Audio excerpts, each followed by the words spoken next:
महाभारत में जब भी शक्तिशाली महिलाओं की बात होती है तब गांधारी और कुंती के बाद द्रौपदी का ही नाम लिया जाता है, जिन्हें महाभारत युद्ध का सूत्रधार तक कहा जाता है। ये अक्सर कहा जाता है कि द्रौपदी के कटु वचनों के कारण ही दुर्योधन ने उनका अपमान करने के लिए वस्त्र हरण कराया, जो महाभारत युद्ध का मुख्य कारण भी माना जाता है।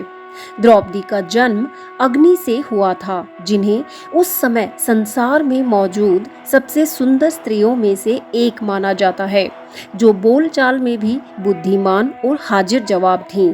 द्रौपदी को भले ही गुणों की खान माना जाता है, लेकिन उनमें कुछ अवगुण ऐसे भी थे जिन्हें पांडवों के दुखों का कारण माना जा सकता है। उनके 3 मुख्य अवगुण जो युधिष्ठिर ने अन्य पांडवों को बताए थे। द्रौपदी अत्यंत ही साहसी महिला थी। इसका उदाहरण उनका परंपरा के विरुद्ध जाकर 5 पांडवों से विवाह करना और वनवास के दौरान पांडवों के साथ कंधे से कंधा मिलाकर चलने को कहा जा सकता है। युधिष्ठिर ने द्रौपदी के ये अवगुण अन्य पांडवों को तब बताए थे जब वे स्वर्ग के लिए निकले थे।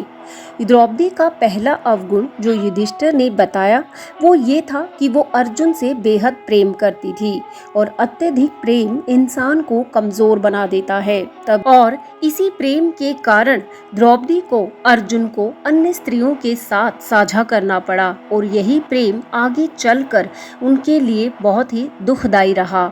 द्रौपदी का दूसरा अवगुण जो युधिष्ठिर ने बताया था वो उनका अपने सौंदर्य और बुद्धिमत्ता पर बेहद अभिमान करना था। इसका उदाहरण द्रौपदी ने अपने स्वयंवर के समय दिया था, जब कर्ण भी उन्हें पाने के लिए स्वयंवर में आगे बढ़ रहे थे, और द्रौपदी ने उन्हें सूत पुत्र कहकर उनका अपमान कर दिया और विवाह करने से इनकार भी कर दिया था।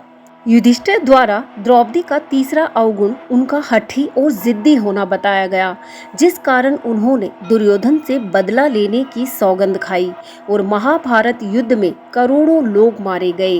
वो चाहती तो समाज की भलाई के लिए अपने अपमान को भुला सकती थी, या थोड़ा बहुत दंड देकर अपने स्वाभिमान को चोटिल होने से बचाकर दुर्योधन को माफ कर देना चाहिए था।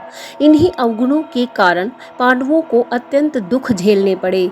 दुर्योधन बचपन से ही पांडवों से चिढ़ता था, और द्रौपदी के अपमान ने उन्हें एक बहाना दे दिया था पांडवों को अपनी संपत्ति में से बेदखल करने का। इसके बाद फिर वन में भटकना, राक्षसों और अन्य शत्रु राजाओं से युद्ध करते हुए अपने अस्तित्व तक को छुपा कर रखना पड़ा। अंत में युद्ध में अपने सैकड़ों सगे संबंधियों और अपने पुत्रों का बलिदान देकर पांडव जीत कर भी हार गए थे। लेकिन श्री कृष्ण के अनुसार ये एक धर्म युद्ध था, जिसमें किसी का कोई दोष नहीं था। सब अपने भाग्य में आए अपने दायित्व को निभाने में लगे हुए थे। आप सबकी क्या राय है? क्या आप मानते हैं कि द्रौपदी के व्यक्तित्व में कुछ अवगुण थे, या कुछ उन्होंने ऐसे कार्य किए थे जिसके कारण पांडवों को दुख झेलने पड़े, या महाभारत युद्ध का सूत्रधार उन्हें कहना उचित है या नहीं? अपने विचार कमेंट बॉक्स में जरूर साझा करें।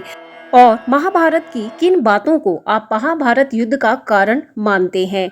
यहाँ तक वीडियो देखने के लिए बहुत बहुत धन्यवाद। जय श्री कृष्णा।